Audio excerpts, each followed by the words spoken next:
नमस्कार साथियों।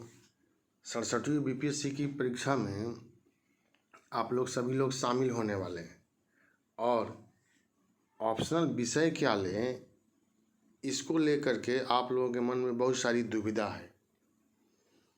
तो ऑप्शनल विषय जो है वह इतिहास आप लीजिए। बहुत सारे लोग कहते हैं कि इतिहास विषय जो है वह बहुत बड़ा सिलेबस है। देखने में वह बड़ा सिलेबस लगता है, वह बड़ा सिलेबस नहीं है। उसको छोटा कैसे किया जाएगा, यह मैंने यहाँ पर बतलाने का प्रयास किया है। आप इस वीडियो को ज़रूर देखें और तब ऑप्शनल पेपर जो है वह इतिहास रखें। साथियों, मैंने यहाँ पर लिखा है कि यह प्रारंभिक परीक्षा में 40 अंक का लाभ देने वाला विषय है।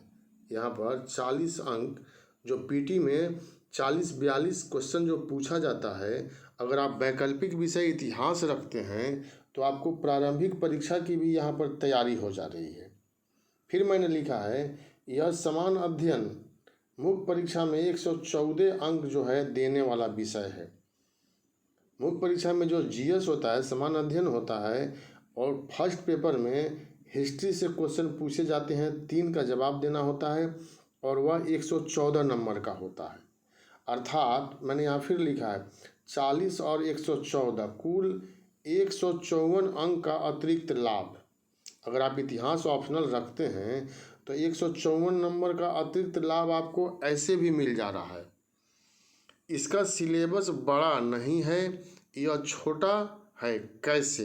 तो यहाँ आप देख सकते हैं, अगर आप प्राचीन भारत की बात करें तो आप गुप्त काल तक तैयारी कर लें, 2-3 प्रश्न आ जाता है। आप क्वेश्चन बैंक ले लीजिए हिस्ट्री का और उससे आप मिलाइए और आप गुप्त वंश तक अगर तैयारी कर लेते हैं तो 2 से 3 प्रश्न हर बार पूछा गया है और हम लोगों को जवाब देना है। 1 भाग से 2 से ज़्यादा जवाब नहीं देना है। 2 भाग से आपको 2-2 क्वेश्चन का जवाब देना है और फिर 2 भाग से 1-1 क्वेश्चन, कुल 6 क्वेश्चन का जवाब हम लोगों को यहाँ पर देना है। अगर आप ज़्यादा 100% अपने आप को सेव करना चाहते हैं तो एक चोल प्रशासन पर रेडी कर लिया जाता है, मात्र 1 क्वेश्चन, तो आपका क्वेश्चन यहाँ से छूटेगा ही नहीं। फिर मध्यकाल की अगर हम लोग बात करें तो अलाउद्दीन खिलजी, मोहम्मद बिन तुगलक, फिरोज शाह तुगलक से 1-1 क्वेश्चन बनता है और आप देखेंगे कि इन तीनों में से एक क्वेश्चन हमेशा पूछ देता है। अगर ज़्यादा आप श्योर होना चाहते हैं तो विजयनगर साम्राज्य है, भक्ति आंदोलन है। फिर आगे बढ़ते हैं तो मुगल काल में अकबर से क्वेश्चन पूछा जाता है और औरंगजेब से क्वेश्चन पूछा जाता है। मुगल कला से भी पूछा गया है। मुगल कला से अगर पूछा जाता है तो यह क्वेश्चन लिखना चाहिए, क्योंकि यह बहुत ही महत्वपूर्ण क्वेश्चन है, बहुत सारा तथ्य है इसमें।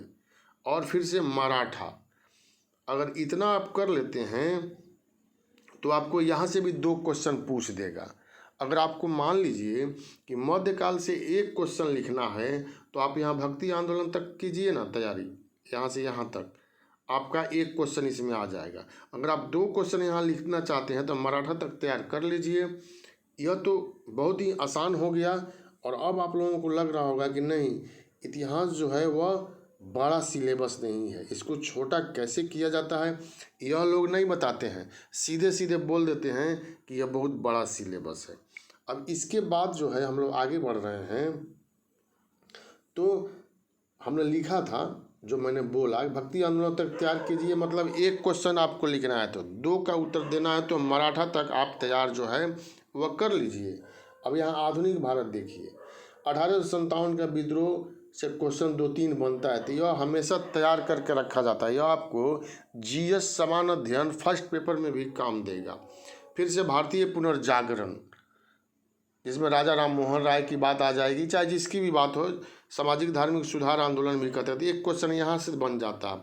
ब्रिटिश शासन का आर्थिक प्रभाव, इसमें कृषि का व्यवसायीकरण है, धन का निष्कासन है, अनौद्योगिकीकरण है या भू राजस्व व्यवस्था, तो यह 3-4 क्वेश्चन हमेशा रेडी रखना चाहिए। और साथियों, मैं यह कहता हूँ कि आपको यह क्वेश्चन लिखना भी चाहिए, क्योंकि सब लोग नहीं लिखते हैं।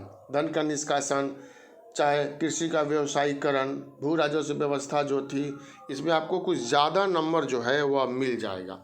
फिर आप देखेंगे कि गांधी युग से एक क्वेश्चन पूछा जाता है, जिसमें असहयोग आंदोलन है, सविनय अवज्ञा आंदोलन है, भारत छोड़ो आंदोलन, या राष्ट्रीय आंदोलन में या स्वतंत्रता संग्राम में गांधी जी के योगदान के बारे में भी अगर पूछा जाता है तो यही आंसर जो है हम लोगों को देना है। यहाँ से 1 या 2 प्रश्न प्रत्येक बार पूछा जाता है, तो आपका एक क्वेश्चन यहाँ मिल ही रहा है। विश्व इतिहास सबसे आसान है, यहाँ से 2 प्रश्न करना चाहिए, क्योंकि आपको यहाँ गेस जो है वह बहुत हद तक क्या 100% जो है यहाँ गेस आ जाता है। तो पुनर्जागरण है, फ्रांस की क्रांति है, अमेरिका से 3 प्रश्न बनता है, जैसे अमेरिका का गृह युद्ध है, अमेरिका का स्वतंत्रता संग्राम की बात यहाँ जाती है, न्यू डील की बात आ जाती है। तो जो पूछ दिया उसको हटा लीजिए और उसके बाद 2 क्वेश्चन यहाँ तैयार कर लीजिए। साम्यवाद से हमेशा पूछा जाता है, रूस की क्रांति, विश्व आर्थिक मंदी, इटली और जर्मनी का एकीकरण बना लीजिए। जापान से 2 प्रश्न आता है, सैन्यवाद और यह कैसे एक आर्थिक रूप से विश्व में उभर करके सामने आता है। तो यहाँ से आप आसानी से 2 प्रश्न जो है वह कर सकते हैं, क्योंकि 3 करना नहीं है, नहीं तो 3 का 3 भी यहाँ से आ जाता है। तो इस तरह से अगर आप तैयारी कर लेते हैं तो यह सिलेबस भी छोटा हो जाता है और पीटी में भी काम दे देता है, जीएस में और मेंस में भी काम दे देता है। मैंने एक छोटा सा वीडियो आप लोगों के लिए बनाया, जो प्रश्न आ गया है उसे छोड़कर शेष प्रश्नों की तैयारी कर लेना चाहिए। 4 खंड में से किसी भी 2 खंड से 2-2 प्रश्न और शेष 2 खंड से 1-1 प्रश्न का कुल 6 प्रश्न का उत्तर देना है। इतना ही उत्तर देना होता है। तो साथियों, बहुत बहुत धन्यवाद आप लोगों को वीडियो देखने के लिए। जो नए हैं सब्सक्राइब करें, शेयर करें इसको। इसी तरह से मैं छोटा छोटा वीडियो भी लेकर के आप लोगों के सामने आऊँगा। तो हिस्ट्री आसान विषय है, निश्चित रूप से आप रखिए। अब सवाल यहाँ पर यह है कि यह विषय आपको रखना है और आपको पढ़ना है, तैयारी करना है। अगर आपको लगता है कि नहीं हिस्ट्री से ज़्यादा हमको आसान ज्योग्राफी है, लोक प्रशासन है, सिलेबस छोटा LSW का है, एंथ्रोपोलॉजी है, हिंदी भाषा साहित्य, तो वह आप खुद रख सकते हैं। लेकिन अगर नए रखना चाह रहे हैं कि नए सिरे से हम तैयारी करें और रखना चाह रहे हैं, तो हिस्ट्री को रखने में कोई बुराई नहीं है। हमेशा नंबर एवरेज आया, यह डुबाने वाला विषय नहीं है और बहुत सारा रिजल्ट इतिहास विषय से होता है। आप इसको रखिए और तैयारी कीजिए। बहुत बहुत धन्यवाद, बहुत बहुत शुभकामना।